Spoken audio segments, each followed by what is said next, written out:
పూర్తి వివరాలు చూసే ముందు మా ఛానల్ ని సబ్స్క్రైబ్ చేయడం మర్చిపోకండి. శ్రీ గురుభ్యో నమః. శ్రీ మహాసరస్వత్యై నమః. ఓం నమః శివాయ. Narayana Shastri astrology official channel వీక్షిస్తున్నటువంటి ప్రేక్షక మహాశీలకు స్వాగతం సుస్వాగతం. ఈరోజు మనము తులారాశిలో జన్మించినటువంటి వారికి 2019వ సంవత్సరం మార్చి నెలలో ఏ విధంగా ఉందో తెలుసుకుందాం. ఈ వీడియో చూడడానికంటే ముందు ఇప్పటి వరకు ఈ ఛానల్ చూస్తూ సబ్స్క్రైబ్ చేసుకుని వారు లేదా మొదటిసారిగా చూస్తున్న వారు వెంటనే సబ్స్క్రైబ్ చేసుకోండి. సబ్స్క్రైబ్ చేసిన వెంటనే బెల్ సింబల్ కనిపిస్తుంది, బెల్ సింబల్ కూడా టచ్ చేయండి. తులారాశి వారిని కనుక తీసుకున్నట్లయితే మార్చి నెలలో వీరికి మిశ్రమమైనటువంటి ఫలితాలు కనిపిస్తూ ఉన్నాయి. ఈ మాసంలో వీరికి ఆర్థికంగా చక్కగా చాలా బాగుంటుంది. చేసేటటువంటి వృత్తి కానీ ఉద్యోగం కానీ వ్యాపారం కానీ బాగా సానుకూలంగా ఉంటుంది. వ్యాపారస్తుడు కనుక తీసుకున్నట్లయితే ఈ మాసంలో వీరికి ధనానికి ఎక్కడా కూడా లోటు ఉండదు. సమయానికి అనుకున్న విధంగా ధనం చేతికి అందుతూ ఉంటుంది. ఎక్కడా కూడా ఆర్థికపరమైనటువంటి ఇబ్బందులు కలగవు. వీరికి ఆర్థికపరమైన ఇబ్బందులు కలగకుండా సమయానికి అనుకున్న విధంగా ధనం చేతికి అందుతూ ఆనందంగా ధనం విషయంలో ఆనందంగా గడుపుతూ ఉంటారు. ఈ తులారాశి వారిని కనుక తీసుకున్నట్లయితే తులారాశి వారికి ఆర్థికంగా కానీ వ్యాపారంగా కానీ ఉద్యోగపరంగా కానీ అన్ని రకాలుగా బాగుంది.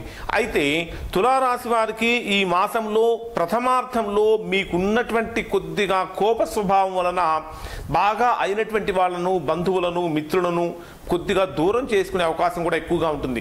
ఎందుకంటే ఇక్కడ తులారాశి వారు 1వ తేదీ నుంచి 15వ తేదీ వరకు గుర్తుపెట్టుకోవాల్సినటువంటి అతి ముఖ్యమైన విషయం ఏమిటంటే తన కోపమే తన శత్రువు, తన శాంతమే తనకు రక్ష అన్నటువంటి సూత్రాన్ని నియమాన్ని మీరు గుర్తుపెట్టుకోవాలి.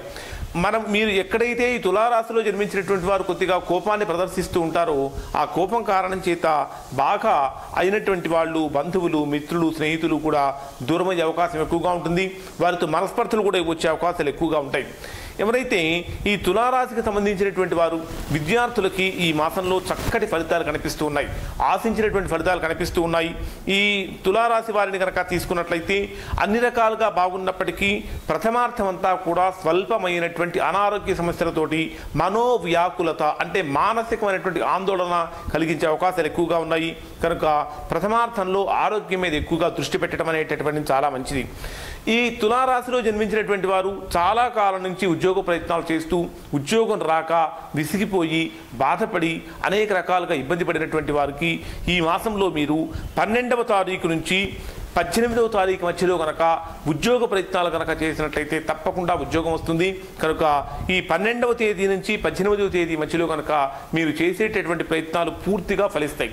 అందులోనూ ముఖ్యంగా 15, 16 తేదీలలో చేసేటటువంటి ప్రయత్నాలు సంపూర్ణమైనటువంటి శుభ ఫలితాన్ని కూడా ఇస్తాయి. కనుక ఈ మాసంలో ఎవరైతే ఉద్యోగం కోసం ప్రయత్నిస్తున్నటువంటి నిరుద్యోగులు ఈ సమయంలో కనుక ఉద్యోగానికి మీరు అప్లై చేసుకున్నట్లయితే తద్వారా మంచి ఫలితాన్ని కూడా పొందుతూ ఉంటారు. ఈ తులారాశి వారికి ఈ మాసంలో వాహన సౌఖ్యం ఉంది. వాహన సౌఖ్యము గృహయోగము కూడా ఈ మాసంలో వీరికి కనిపిస్తూ ఉన్నాయి. కుటుంబంలో భార్యాభర్తల మధ్య స్వల్పమైనటువంటి విభేదాలు మానసిక ప్రశాంతత దూరం అవటానికి కూడా కారణమవుతూ ఉంటాయి. కనుక ఈ తులారాశిలో జన్మించినటువంటి వారు కుటుంబం మీద ప్రత్యేకమైనటువంటి శ్రద్ధ పెట్టాలి. అదే భర్త కనుక అయితే భార్య మీద ప్రత్యేకమైన శ్రద్ధతో ఉండటము, ఎక్కువసేపు వారితో మాట్లాడటము చేయాలి. అదే భార్య కనుక అయితే భర్తతో ఎక్కువసేపు మాట్లాడటము చేయాలి.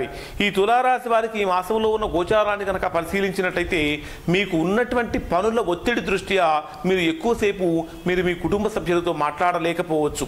కానీ మీకు ఉన్నటువంటి పని దృష్ట్యా మీరు మాట్లాడలేకపోయినప్పటికీ కూడా కుటుంబంలో వారు ఎక్కువసేపు కుటుంబంతో గడపలేకపోతున్నారని బాధకు చెందే అవకాశాలు ఎక్కువగా కనిపిస్తూ ఉంటాయి. కనుక మీకు ఉన్నటువంటి పనులను కొద్దిగా పక్కన పెట్టి కుటుంబం కూడా అత్యంత ప్రధానమైనటువంటి విషయాన్ని గుర్తుపెట్టుకొని కుటుంబంతో కనుక ఎక్కువ సమయాన్ని కనుక గడిపినట్లయితే కుటుంబ వాతావరణం కూడా చాలా ఆనందకరంగా ఆహ్లాదకరంగా ఉంటుంది.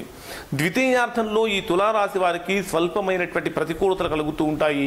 ఆ ప్రతికూలతలు కలగటానికి ఈ తులారాశిలో జన్మించినటువంటి వారు సుబ్రహ్మణ్య స్వామి దేవాలయాన్ని సందర్శించి సుబ్రహ్మణ్య స్వామి కనుక పూజలు చేసినట్టయితే తద్వారా విశేషమైనటువంటి యోగాన్ని కూడా ఈ తులారాశి వాళ్ళు పొందుతారు. ఈ తులారాశి వాళ్ళని కనుక తీసుకున్నట్లయితే ముఖ్యంగా ఈ తులారాశిలో జన్మించినటువంటి వారికి 19వ తేదీ అంటే మార్చి 19వ తేదీ నుంచి మార్చి మార్చి 22వ తేదీ మధ్యలో వీరికి పూర్తిగా మానసిక ప్రశాంతత కోల్పోతూ ఉంటారు. మానసికంగా అశాంతి కలుగుతూ ఉంటుంది. ఏదో తెలియనటువంటి కోపము, ఉద్రేకము, ఆందోళన, ఆవేశం ఇవన్నీ కూడా కలుగుతూ ఉంటాయి. ఆ 4 రోజులు గోచార రీత్యా అటువంటి పరిస్థితి కనిపిస్తూ ఉంది కనుక ఆ 4 రోజులు సాధ్యమైనంత వరకు ముఖ్యమైనటువంటి పనులను వాయిదా వేసుకోవటము, ముఖ్యమైనటువంటి పనులు చేయకుండా ఉండటం కూడా ఈ మాసంలో ఈ రాశి వారికి ముఖ్యమైనటువంటి సూచన. ఈ తులారాశి వారిని కనుక తీసుకున్నట్లయితే ఈ తులారాశి వారికి ఆరోగ్య విషయంలో కొద్దిగా శ్రద్ధ వహించండి.